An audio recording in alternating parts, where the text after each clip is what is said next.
long number of years that they have been walking with you. I can't think of two people that I'd rather hear from on this topic. And so I just pray you'd really bless them and you'd really encourage them and that you'd be with them. Amen. Thank you. Oh, good morning. It's lovely to see you here this morning, and especially if you're visiting.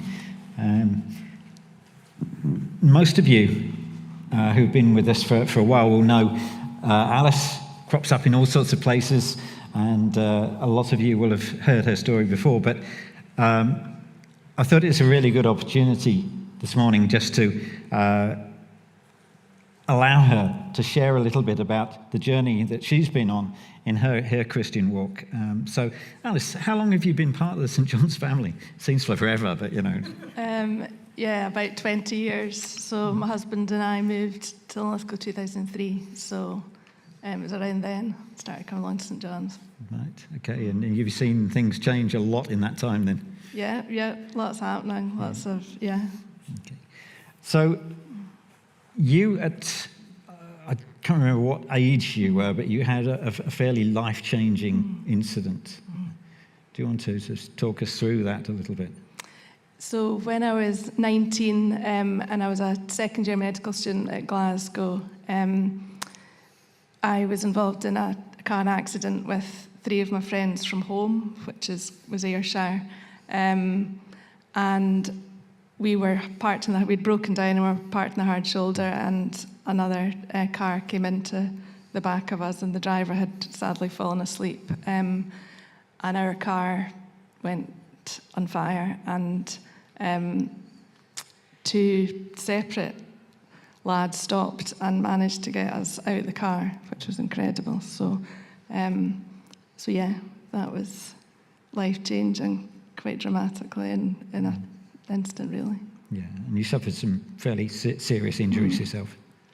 So I was, 40% burns and bony injuries, and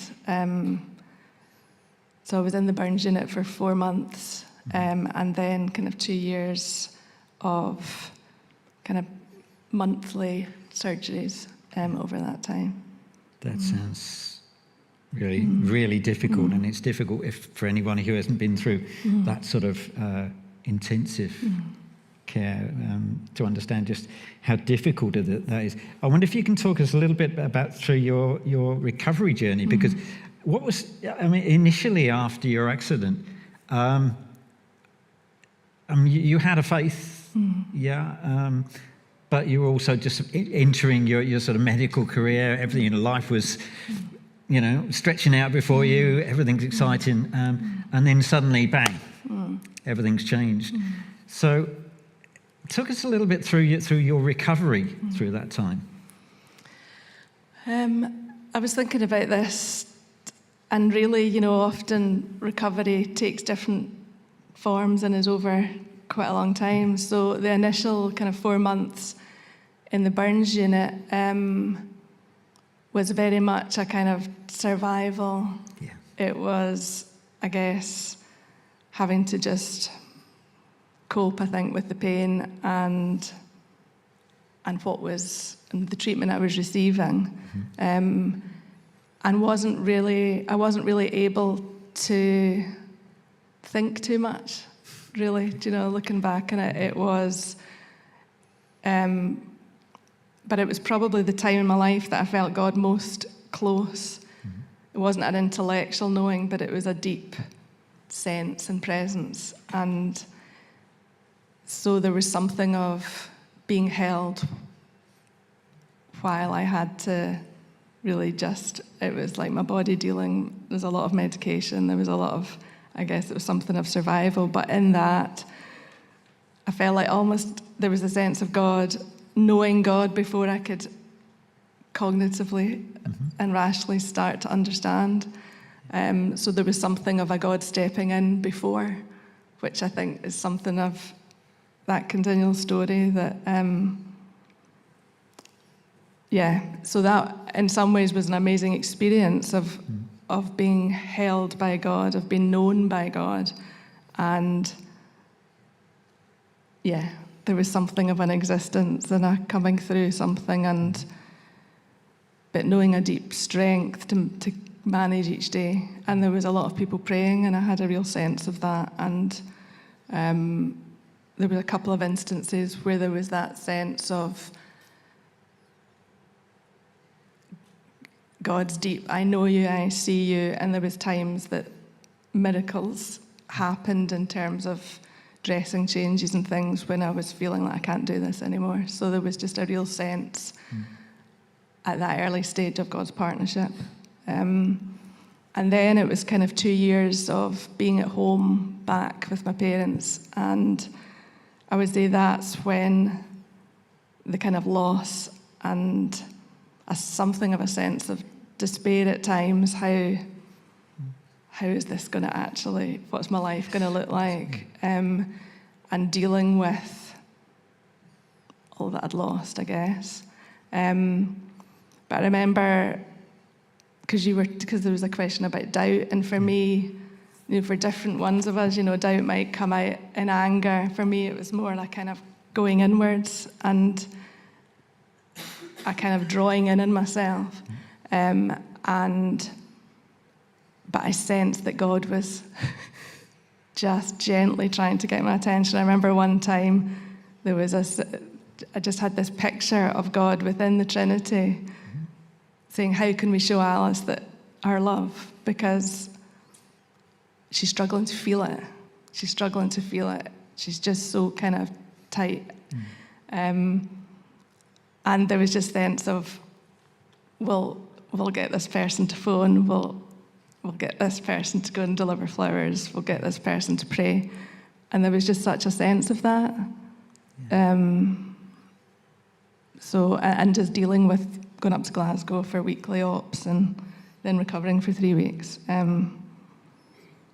So that kind of feels like 2 stages of the recovery. And then there was the 5 years that I then went back to uni and worked for a couple of years, and there was something of an opening up. There was something of a God inviting healing. And there was kind of 2 different situations where God really did deep, deep healing work within me around beauty that was just incredibly transformative. And just so there was that sense, I find image really helpful. There was that sense of me starting to open up and God being in that gentle opening and healing. And then I hit a couple of years where my health just ended up with a horrible viral fatigue illness that just stopped me. And there was something in that of me having to come to terms with just the repercussions of the physical and emotional toll on my body. And knowing God in that, as he helped me to explore, I suppose, letting go of some of my hopes and dreams, but always showing me different ways, not leaving me empty with nothing. So that's something of that kind of 10-year period. So you described that sort of times when you felt very close to God, other times when you felt sort of, why me? So that's obviously natural. What do you think your journey? What do you think that recovery journey has taught you? Yeah, there's lots, but I think with God, I think because my experience of Jesus was so continual, and God knew, I believe, what I needed and when, and there was times that I struggled to receive his love or feel his presence, or perhaps in me pulling tight, trying to just survive myself. but that God was always there. And there was an image that he gave me, I sensed one time of me kind of, holding myself tight, or at other times, in tears, but this kind of clear bubble around me, and his hand just on that bubble. And so he was always there, very close, and it was just something of me becoming aware of that, or turning to receive, or but I think there's an image in nature of sea holly that Chris has maybe got that we can see. So I think this kind of summarizes quite a lot of what I've learned on the journey. And so sea holly starts off with the spikes kind of up around the center, before it opens up. And then it gradually opens up and the center becomes more seen. And eventually the spikes become the petals and become part of the beautiful whole. And I feel there's just always been this invitation back to focusing on Jesus with me, and let's keep coming back to the center, Alice, and I will help you to understand the spikes. I'll help redeem them to make them part of the one picture. And so I think the times of trying to understand something or things myself, or trying to deal with my pain myself, just that image again of I'm tightening up now, I'm trying to deal with this myself, I'm trying to understand myself. And Jesus' gentle call to, bring it all to me. So whether it's anger or doubt or your pain or resentment, bring it, and then you'll gain more understanding. That's the place to gain understanding. So I think not trying to judge God's love on what my circumstances are, good or bad, but actually experience Christ with me in everything. And there was one time, have I got time to just? Yeah.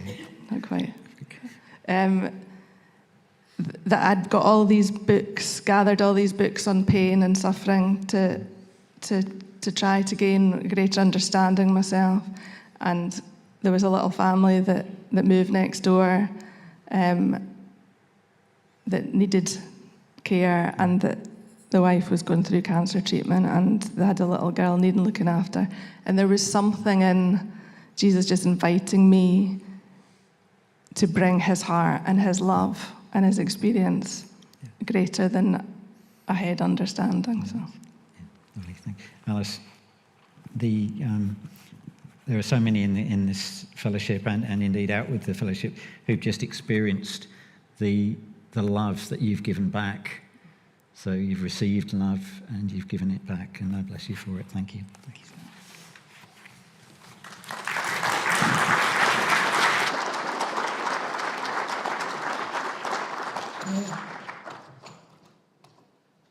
Aware of the time, but we'll move on. Hillary's not here this morning, so if you're watching, Hillary, hi.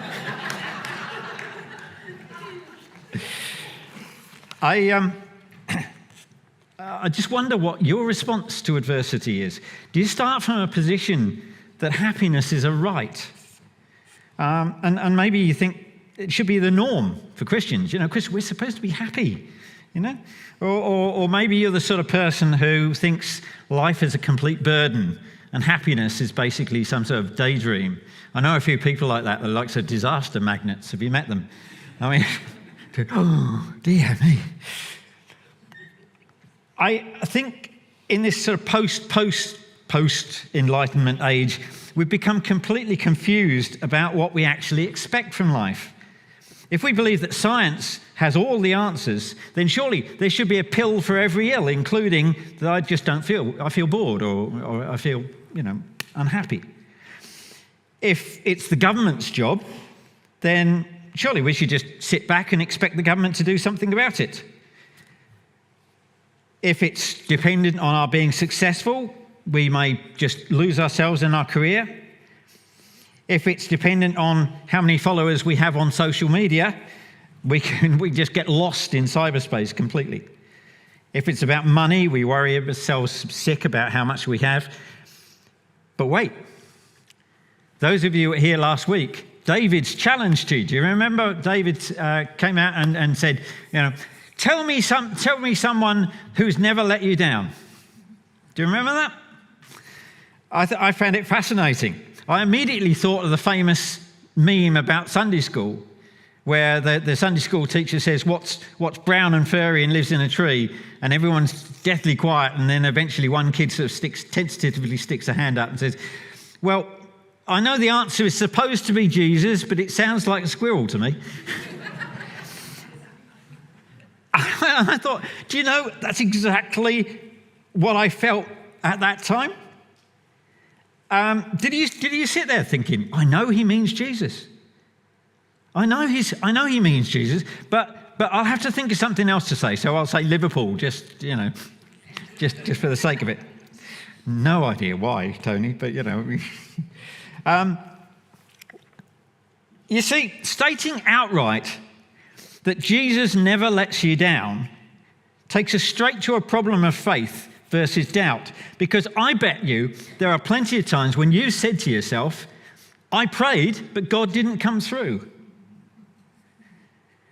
You see, when things go wrong and we pray and still things don't get better, we feel that God has abandoned us. When things don't go our way because we're all control freaks and we think that, being a Christian, everything should go exactly the way we plan, we'd get frustrated. God, if only you do things the way I wanted, then we'd be fine. It's a bit like marriage, isn't it? I'm in trouble now.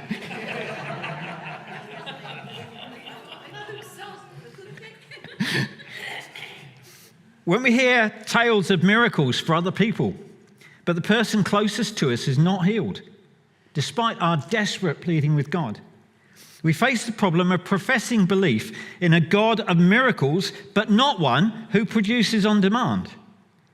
And that's a problem, because how come God is producing those miracles for other people and not for me? Where does that leave me in my belief? And so maybe we try and rationalize things and we make excuses for God because we actually want to believe in a God who is like some sort of blessings dispensary. That would be lovely, wouldn't it? If only we can find the right combination of asking the right things in the right way at the right time, everything would be perfect. But here's the thing. Where does Jesus ever promise us that life will be easier or without pain? Maybe, and I know a lot of people like this, and it's tempting, have we been drawn into the sort of wellness, prosperity gospel thinking prevalent in some church circles, which teaches that the natural state for a Christian is wealth, health, and success? And if these things are not happening, it's something to do with either your lack of faith or your unwillingness to give in order to receive. And that's why our text today has been Psalm 23, surely one of the best loved and known of all of the Psalms. I was going to read this together, but I'm conscious of the pressure of time, so Chris, we'll just put them up, but we'll move through them because we've already looked at those words. Surely Psalm 23 indicates that Jesus will protect us from all life's troubles and everything will be fine and dandy. We're fat little sheep, just chomp away, and the shepherd takes care of everything else. Well, nope, not actually. The psalm actually doesn't speak of an easy life. It's drawing on Middle Eastern imagery, and the people for whom this was written would have known exactly what this is about, of semi-nomadic shepherds who were constantly moving their flocks. So with this idea that we have Western farms where we have nice pastures and everything is located. No, these are semi-nomadic shepherds who are having to move their flock from one patch of grass to another patch of grass. And in getting there, they would have had to go through quite difficult terrain. And this psalm is not actually talking about this idea that you will forever abide in this wonderful, soft place. What it's saying is that God will move you from place to place into those good places. But it doesn't say that getting there is going to be easy. The translation for the verse about the darkest valley actually falls a bit short of the intention, as I understand it. The intention is probably saying something more like, even when, not if, even when I walk through times of great danger, your crook, your shepherd's staff, whatever, it keeps nudging me back onto the safe routes, keeping me out of danger, but not keeping me in prosperity. Yeah, I'm fed, but I'm still surrounded by enemies and dangers. Did you see that? He prepares a table for me in the presence of my enemies. My enemies are still all around. He hasn't taken the enemies away, but he gives me what I need in their presence. It's a wonderful poem of trust. God wants good for me, even though life is full of hardship and pain, as well as nice times. I wonder if you've ever looked at the cluster of psalms that this psalm sits in. Psalm 22, immediately before it, my God, why have you forsaken me? Words spoken by Jesus on the cross. It talks about the agony of isolation and the loneliness of doubt. Psalm 23 is a statement of trust in that doubt. Psalm 24 starts, God is the owner of all things, and therefore he is in charge. And therefore my trust is based on the fact that God owns everything. Psalm 25, I will put my trust in God even through adversity. Psalm 26, I will live according to the faith in God's goodness. And Psalm 27, wonderfully, who do I have to fear if God is all of those things? Do you see the pattern that these psalms are sorting through? They're taking us through something. The writer takes us through the whole spectrum of doubt and misery and despair and having been let down by God, through hope in God, through decision in God, and to renewed faith, and to that wonderful place of trust and peace in all of those things. The Psalms are one of the greatest insights into the overlap between our humanity and our theology that we can find. Life is not a bed of roses. Psalm 34:19, many are the afflictions of the righteous. Hang on, aren't the righteous supposed to be blessed? Many are the afflictions of the righteous. And we see it time and time again in the gospel writings and in the epistles that the followers of Christ are not living some cushy, cozy, prosperous life. Every single one of the disciples, apart from John, and that's debatable, met quite a difficult end and went through adversity after adversity after adversity because they took up the cross. That's not a cushy place. Faith and doubt are inevitable bedfellows. And Jesus clearly understood this. I've spoken before about the parable of the mustard seed. You remember where if you have faith the size of a grain of mustard, you can say to that mountain, get up, and isn't it good that we don't? Can you imagine being a cartographer?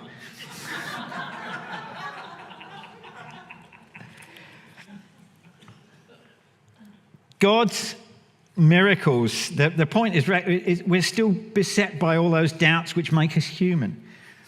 Miracles, they're a gift of God. They're not the gift and talent of a person, no matter how good that person's publicity machine. I'm aware of the time pushing, but I really want to just finish a couple of things. So I want to just look quickly at Mark 19, 9 to 24, where a man brings his son who has been seriously ill for a long, long time. We won't read it. It's up there, but if you can just turn to the second. Yeah, thank you, Chris. And the man is saying, look, I want to believe. I want to have faith. I sort of had faith, but I can't. I don't have that sort of faith. I don't have faith that you are going to actually heal my son, but I want to. I desperately want to. I believe, but help my unbelief. Can you hear the anguish? Can you hear the dualism in this? I want this to happen. Please help me believe. Does Jesus walk away and say, not enough faith, boy? Come back when you've got a bit more? The boy is healed. When Jesus says, your faith has made you whole, or I've not seen such faith in all of... He's not creating a hierarchy of faith. He's recognizing seeds of faith come from within that place of hardship, that desperation, and that trust in him. It's not a blind faith. It's a trust. It's a hope. Our faith will never be enough. For me, faith in times of hardship has nothing to do with the adversity we're going through. It has everything to do with who I choose to be in the midst of that. Alice chose. She chose to stick in there. She chose to feel and hope and believe, despite what was going on and the setbacks. Am I a victim of fate? Do I pretend things are fine and hope it will go away? Or am I someone who learns to grow in this circumstance? Let's face it, those of you who belong to this fellowship is full of helpers. We've got doctors, psychiatrists, psychologists, teachers, prayer teams, pastoral team, counsellors, New Well, health advisor, addiction workers, connect groups. I could go on. I was doing it the other day, just working out just who we've got in this congregation. We are absolutely full. God has placed you in a place where you have so much opportunity to share. And if I can say just one thing that you remember today, it's that you never have to walk your dark paths alone. You will have dark paths. You never need to walk them alone. Not only do you have the promise of God to be with you in every circumstance, but you have all of those he has given to help. Let me just conclude with a quote from my go-to writer on faith and doubt, Philip Yancey. The harsh realities of modern life, a fantasy escapism which exists only in cyberspace, your own ambitions and need for affirmation. It's been asked, what are you focused on? Or do we... Sorry. Let me talk through this. I was having problems with this. So, I'll just read it quickly. I admit that at times I'm a reluctant Christian, plagued by doubts and still recovering from bad church encounters. I'm fully aware of all the reasons not to believe. So then, why do I believe? In my own days of skepticism, I wanted a dramatic interruption from above, in other words, a miracle. I wanted proof of an unseen reality, one that could somehow be verified. However, in my days of faith, such supernatural eruptions seem far less important because I find the materialistic explanations of life inadequate to explain reality. I've learned to attend to fainter contacts between the seen and unseen worlds. I sense in romantic love something more insufficiently explained by mere biochemical attraction. I sense in beauty and in nature marks of a genius creator for which the natural response is worship. I sense in desire, including sexual desire, marks of a holy yearning for connection. I sense in pain and suffering a terrible disruption that omnipotent love surely cannot abide forever. I sense in compassion, generosity, justice and forgiveness a quality of grace that speaks to me of another world, especially when I visit places like Russia marred by their absence. I sense in Jesus a person who lived those qualities so consistently that the world couldn't tolerate him and had to silence and dispose of him. I could go on and on. In short, I believe not so much because the invisible world impinges on this one, but because the visible world hints in the ways that move me most at a lack of completion.